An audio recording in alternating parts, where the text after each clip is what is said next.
nakita ka sa akong damgo. Sa banag-banag sa kadlawon, ikaw mitabon sa akong katulugon.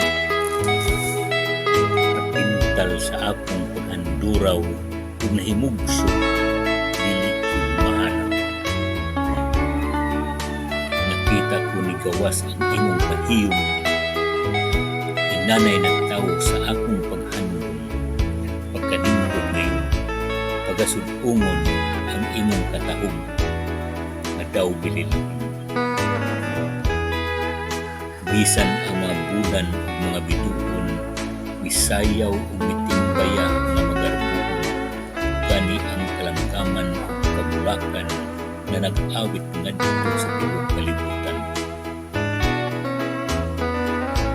Ikaw nagliyod ang usa ka talag sa akong Diyosa, ginag-ampo o ginarughan sa mga propeta, bisan man gani ang ubos mo higala na higmata o nakakatakot sa paghinga.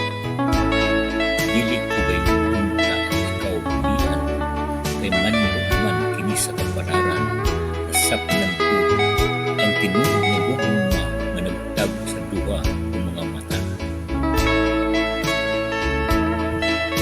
Sugod na unta pagdako ang atong paraiso, ug giungo na sa dugaan gyud na tawo, apan kawat lang ang tanang paglambo kay diha ra di ay nakita sa usa ka damgo.